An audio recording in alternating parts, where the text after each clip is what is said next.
नमस्कार दोस्तों, कैसे हो आप सभी लोग? आशा करती हूँ आप सभी लोग अच्छे होंगे, मस्त होंगे। तो दोस्तों, मैं आपकी दोस्त पल्लवी, स्वागत है आप सभी का एंजल पल्लवी इस चैनल पे। तो हर बार मैं आपको ध्यान के बारे में बताती रहती हूँ और ध्यान से क्या होता है, किस तरह हम दूसरों की मदद कर सकते हैं। ये सारी चीज़ें मैं हर वक़्त मेरे वीडियो में आपसे साझा करती रहती हूँ दोस्तों। और जैसा कि मैं आपको एक बात और बताना चाहूँ कि अरावली पर्वत जो अभी आप लोग देख रहे होंगे शायद न्यूज़ पे कितनी कैसी घटना हो रही है, तो किस तरह हमारी धरती माँ के साथ खेला जा रहा है और मतलब सारी चीज़ें अभी आपकी आँखों के सामने हैं। तो हम तो फिज़िकली जाके कब मदद करेंगे, क्या करेंगे, लेकिन अगर ध्यान के ज़रिए हम ये सारी सिचुएशन हैंडल कर सकते हैं और ये अगर हमें पता चला तो हम क्या नहीं कर सकते हैं। तो आज का इस वीडियो आप अंत तक देखिएगा दोस्तों, आपको समझ में आ जाएगा कि सच में हम अभी जो फ़िलहाल हमारे पूरे ऐसा समझिए कि पूरे वर्ल्ड की जो सिचुएशन है, मैं ना कि आपके हमारे कंट्री की बोलूँगी, पूरे वर्ल्ड की जो सिचुएशन है, हम अकेले भी किस तरह हमारे ओर से थोड़ा हेल्प कर सकते हैं। तो आज के वीडियो में आपको समझ ही आ जाएगा, तो लास्ट तक वीडियो देखिएगा और बहुत इंटरेस्टिंग वीडियो है। तो आइए फिर स्टार्ट करते हैं दोस्तों वीडियो को।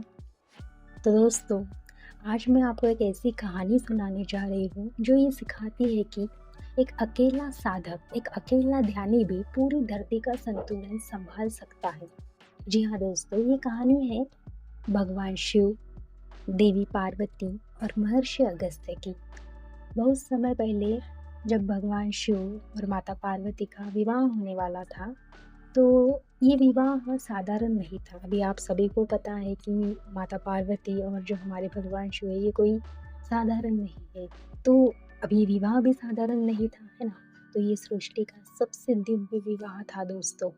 सभी देवता, ऋषि, गंधर्व जो यक्ष, किन्नर सभी कैलाश पर्वत पर एक दिशा में एकत्र हो गए। तो जैसे कि पूरी देशभक्ति एक ही तरफ झुक गई। अब ऑब्वियसली अगर ऐसे इतनी पॉजिटिव सोल की अगर शादी है तो ऑब्वियसली उस शादी में तो सारे पॉजिटिव सोल ही जाएंगे। तो पूरी जो देव शक्ति थी एक ही तरफ झुक गई। लेकिन इस समय एक बहुत बड़ा संकट पैदा हुआ। अब वो संकट क्या था? अब सभी लोग अगर माता पार्वती और भगवान शिव की शादी में सब लोग चले गए तो फिर दोस्तों जो संकट आया फिर वो क्या था? तो धरती का जो संतुलन है हमारी धरती माँ का वो पूरा बिगड़ने लगा। तो कैलाश की ओर भार बढ़ता जा रहा था। एक ही कैलाश की जो दिशा थी उसको ही भार बढ़ता जा रहा था। सारी पॉजिटिव जो एनर्जी थी वो एक ही कैलाश की पर्वत की मतलब कि पृथ्वी की एक ही ओर झुकने लगी थी और दूसरी दिशा से झुकने लगी थी। तो देवताओं ने ये बात भगवान शिव को बताई। तब भगवान शिव ने किसी सेना को नहीं बुलाया, किसी शक्ति प्रदर्शन को नहीं किया, कोई भी शक्ति प्रदर्शन नहीं की वहाँ पे और ना ही किसी सेना को बुलाया। उन्होंने क्या कहा दो मतलब उन्होंने उस वक्त क्या किया दोस्तों? बड़ी इंटरेस्टिंग कहानी है ये।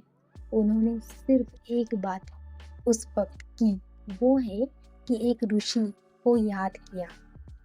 अब हम सभी को पता है कि वो ऋषि कौन है। एक वो जो ऋषि थे उनको भगवान शिव ने याद किया जो थे महर्षि अगस्त्य। भगवान शिव ने कहा जहाँ सारे देवता एकत्र है वहाँ उतनी ही शक्ति अकेले अगस्त्य ऋषि में है। अब समझे इस बात को, इसलिए मैं इतना जोर देती हूँ कि हम अकेले भी बहुत सी चीजें कर सकते हैं। अभी की कंडीशन में, अभी जो सिचुएशन है उस सिचुएशन में हम अकेले भी बहुत कुछ कर सकते हैं। हमारे जरिए हम लोगों की कैसे हेल्प कर सकते हैं, तो समझिए महर्षि अगस्त्य को भगवान शिव ने कहा कि जहाँ सारे देवता एकत्र हैं वहाँ उतनी ही शक्ति अकेले अगस्त्य ऋषि में है। मतलब समझो उन्होंने उनमें कितनी पावर और उसमें कितनी एनर्जी होंगी। तो भगवान शिव ने अगस्त्य ऋषि को आदेश दिया कि तुम दक्षिण दिशा में जाओ, वहाँ शांत होकर ध्यान में बैठो। पूरा पृथ्वी का संतुलन तुम्हारे ध्यान से ही संभालेगा। तो महर्षि अगस्त्य जो थे बिना किसी प्रश्न के शांत भाव से दक्षिण भारत की ओर निकल पड़े। न कोई शोर, न कोई घोषणा, न कोई दिखावा। उन्होंने एकांत में बैठकर गहरे ध्यान की अवस्था को प्राप्त किया दोस्तों। उनका ध्यान केवल स्वयं के लिए नहीं था, समझे इस बात को। ये बहुत बड़ा पॉइंट है इस कहानी का। उनका जो ध्यान था दोस्तों वो अकेले उनका नहीं था, उनका ध्यान पूरी पृथ्वी के लिए था। और जैसे ही अगस्त्य ऋषि ध्यान में स्थित हुए, जो धरती माँ का संतुलन है वो धीरे-धीरे सामान्य होने लगा। जो भार एक तरफ पड़ गया था वो संतुलित हो गया। अब यहाँ एक बहुत गहरी बात छुपी है। एक अकेला ध्यान करने वाला व्यक्ति हजारों लोगों के बराबर शक्ति रखता है। तो आज हम सोचते हैं मैं अकेले क्या कर सकती हूँ यार, मैं अकेला क्या कर सकता हूँ, मेरे ध्यान से क्या बदलेगा, मेरे शहर में तो सब अलग हो रहे हैं। लेकिन समझिए, भगवान शिव की ये कहानी हमें कुछ और ही सिखाती है। संख्या से नहीं दोस्तों, चेतना से फर्क पड़ता है। तो महर्षि अगस्त्य अकेले थे, लेकिन उनकी जो चेतना पूरी सृष्टि से जुड़ी थी।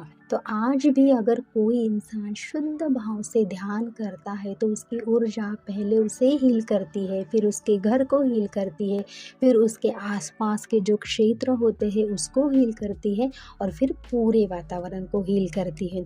जैसे एक दिया अंधेरे कमरे को रोशन कर देता है, वैसे ही एक सच्चा साधक हजारों नकारात्मक ऊर्जाओं को संतुलित कर सकता है। तो आज की दुनिया में धरती बहुत परेशान है दोस्तों। देख रहे हैं ना हम लोग, जैसे प्रदूषण, हिंसा, लालच, नकारात्मक सोच, हर एक मतलब आर्गुमेंट से जी रहा है, एटीट्यूड में जी रहा है। तो सब कुछ धरती की ऊर्जा को भारी बना रहा है, हमारी धरती माँ रो रही है। तो और ऐसे समय में भगवान शिव फिर कहते हैं कि सब देवता नहीं चाहिए। अब सवाल ये है दोस्तों यहाँ पे कि क्या आज के समय में ऐसे अगस्त्य मौजूद हैं?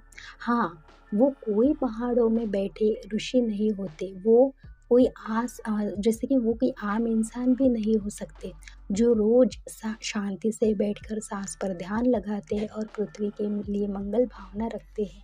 अगर तुम रोज ध्यान में बस इतना भी कहो कि मेरी शांति इस धरती की शांति बने, तो ये कोई छोटी बात नहीं है। तुम अकेली हो इसका मतलब ये नहीं कि तुम कमज़ोर हो। तो अकेले साधक अक्सर सबसे शक्तिशाली होते हैं। तो महर्षि अगस्त्य की तरह तुम्हें भी कोई शोर नहीं करना, बस शांति में बैठना है और जुड़ना है।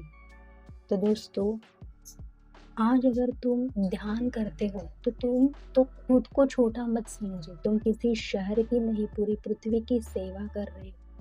यही कारण है कि ध्यान को आध्यात्मिक सेवा कहा गया है। अगर ये कहानी सच में तुम्हारे दिल को छू गई है दोस्तों, तो आज से ही अपने जो जीवन में ध्यान उतारो, ध्यान करो और सबकी सेवा करो। जैसे कि हम बोलते हैं कि आध्यात्मिक सेवा, तो वो आप ध्यान से कर सकते हो। तो आप में इसलिए मैं हर वक्त आपको हर वीडियो में बताती रहती हूँ कि आपको पता नहीं कि आप कितने स्पेशल हो, आप में कितनी पावर है।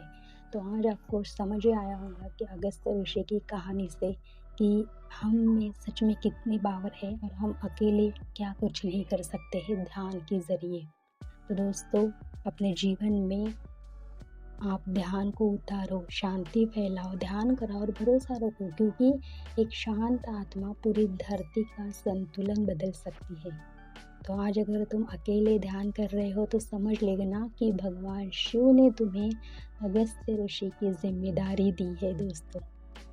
तो दोस्तों, सच में ध्यान को अपनाओ और ऐसा समझो कि ये शिव का जो अभी सिचुएशन शुरू है हमारी धरती पे, तो ऐसा समझिए कि हमें शिव भगवान का ये आदेश है कि तुम अगस्त्य ऋषि की जैसी खुद जिम्मेदारी लो, ना कि दूसरों के बारे में सोचो, और ध्यान करो, उस ध्यान से आध्यात्मिक सेवा करो।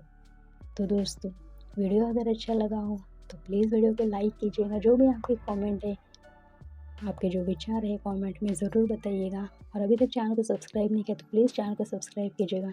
तो फिर मिलते हैं अगले वीडियो में, तब तक के लिए बाय बाय दोस्तों।